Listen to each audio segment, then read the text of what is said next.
Hello and welcome back to another FPL video. A very topsy-turvy weekend. Game week 2 has just finished and we actually had the most ever Premier League goals to be scored in a single weekend. Amounted 44 goals with that final 3-1 victory in the 94th minute.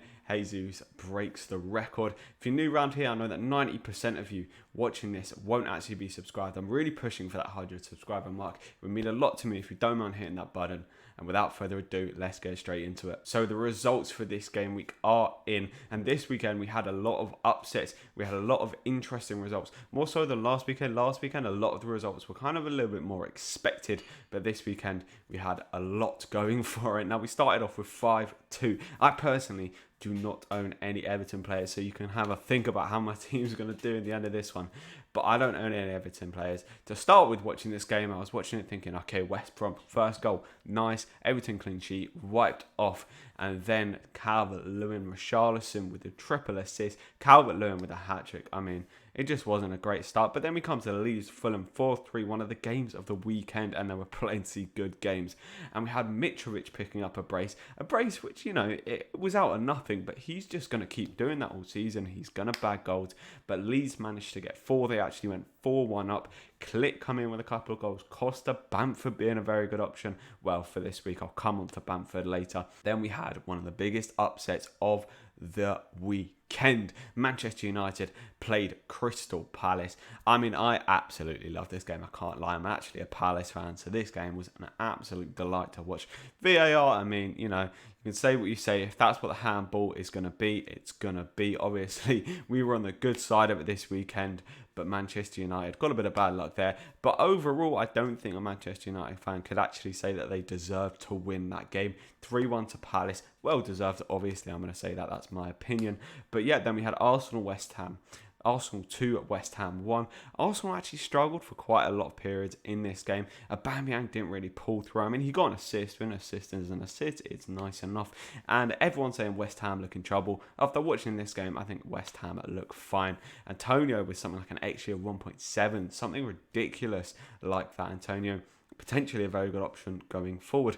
Then we have Southampton versus Spurs. I mean, this was a wild game to watch. The first half, I mean, we had 3 VAR disallowed goals, and then Southampton, went and scored first, and then Spurs just absolutely annihilated them. I mean, a little bit of trickery from Ndombele in the midfield, pass it through, and Kane with the 4 assists and goal. Danny Ings, even though they lost so substantially, still managed to pick up a brace. I'm sure Danny Ings will be happy, or Danny Ings' owners will be happy with that. Then we had Newcastle versus Brighton. A lot of talk about Newcastle potentially maybe even going for Europe this season. Maybe a little bit too talked up. But I mean, Brighton, I mean, they've kind of surprised everyone. Under Graham Potter last season, they looked good, but they just they weren't finishing their chances. Now they've got the 3 at the back. Ben White, a fantastic addition after loaning out from Leeds.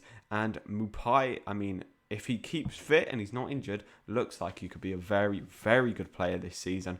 I mean, Lamptey at the right wing back. Unluckily for owners of Lamptey, he got subbed off on the 57th minute. Didn't quite get to the clean sheet point. Very unlucky for those owners. Then we had Chelsea versus Liverpool. I mean, it was quite a stagnant game for a lot of it. Unfortunately, in my opinion, that Christensen did get sent off. I think that was going to be a much better game if Chelsea didn't get a red card. It would have been interesting to see, because I think Chelsea were very much in the game up until the red card. Obviously, the red card just completely blew it for them.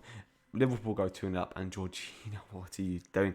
I mean, to be fair, it goes back to the point I personally think doing the stutter, the little run-ups, I absolutely hate it. I think a player should just go up and thump it. You look at Deeney, you look at Kane, you look at Vardy, all just run up and thump the ball. I mean, in the Crystal Palace game as well, when Jordan Ayew walks up to that penalty, oh my days. I was just screaming at, don't stutter, don't walk. And what does he do? He stutters and he walks and just passes it to the header. Luckily, though, they got the retake. Now we look at Leicester 4, Burnley 2. I mean, what a game. James Justin coming in with a goal. Did I own him? Yes, I did. James Justin coming in with a goal. 4 goals. Leicester scored, looking like very, very good. Jamie Vardy without a single attacking return, though. for 4 goals scored. Jamie Vardy owners must be a little bit worried about that, but also maybe not so much because Leicester looks so good going forward. Harvey Barnes especially looks like he's almost locked and loaded in that side. They seem to be rotating all the other players, the likes of Pratt, Perez, rotating those kind of goals, but Harvey Barnes seems to be the one who is in there. Then we move on to Aston Villa 1, Sheffield United 0.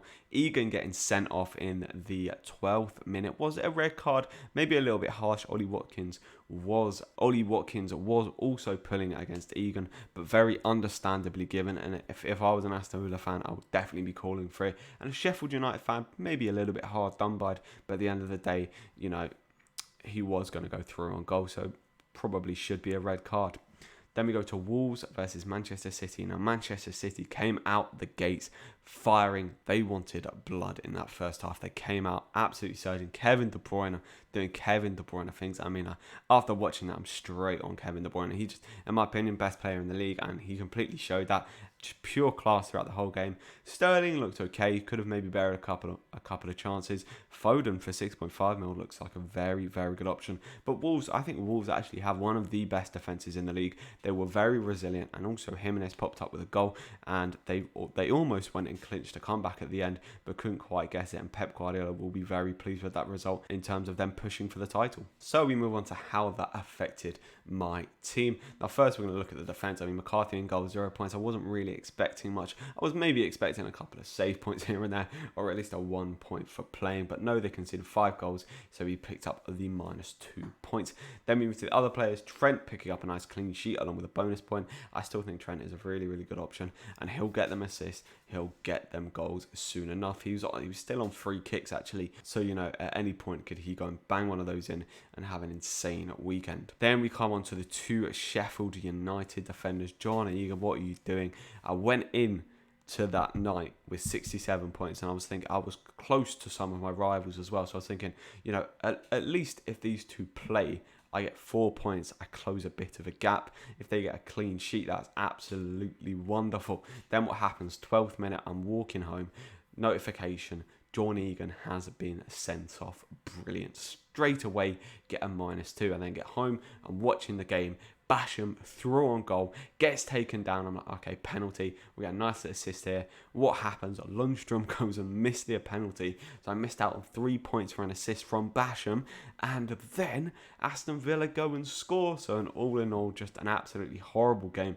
I was joking to some friends beforehand that Egan may have been sent off. But even worse than that, I lost an assist and a clean sheet. Not great. But then we move on to James Justin, who, you know, after Burnley scored within the first 10 minutes, I was just like, oh, this could be a long night. And then Justin in the second half, I mean, he had more touches in the box than Jamie Vardy. He gets so far forward and ended up picking up a nice little tap in, a cheeky little goal to get the 7 points. Then taking a look at the midfield, and this is where a lot of the points kind of came, especially from one man, Heung-min Son, the guy who was most transferred out this weekend or last week even.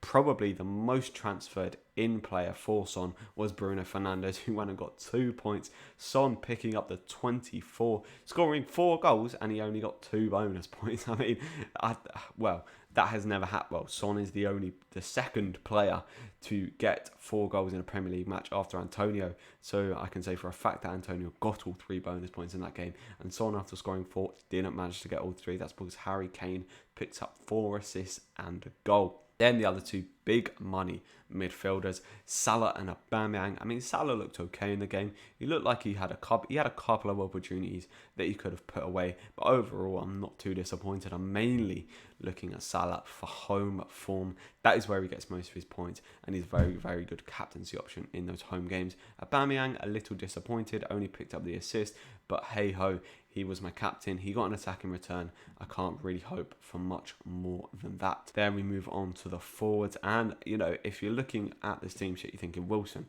Werner, Mitrovic, who's going to get the most amount of points? Well, Mitrovic picked up 12 points even after he got a yellow card. He managed to pick up all 3 bonus points. Thank God for that. I mean, if he hadn't got the 3 bonus points which he was on for after he got the yellow card, I would have been absolutely fuming, but he managed to get it in the end. And Callum Wilson, I mean, he had a great opportunity to score, just missed. I'm still very happy with Callum Wilson as an option. And Timo Werner, I mean, he got the penalty, should have had the assist, but Jorginho missed it. But all in all, I think Werner looks good, especially with West Brom coming next week. On no plans to get rid of him. And then on the bench, we've got Ward-Prowse, we've got Mitchell, and we've got Riedwald. Not expecting too much from any of these guys. Obviously, Ward-Prowse got 2 points. Mitchell grabbed an assist against Manchester United, but to be fair, I don't think I was ever going to play him above any of my other players, really. If you looked, I mean, Wilson playing against Brighton, I was always going to play. Werner, I was always going to play. You can't really be putting 9.5 million on the bench, but Wilson looks like a great option, and I will definitely be playing him in future game weeks. So I ended this game week with a total of 67 points, taking my total up to 148 points, putting me at about 280,000 in the world. Not too bad to start off with. I think 150 points around and about in the first 2 game weeks averages out very well in my opinion. And if you guys have enjoyed this video, please don't forget to hit that like, hit that subscribe button, and I'll see you around for more fantasy football.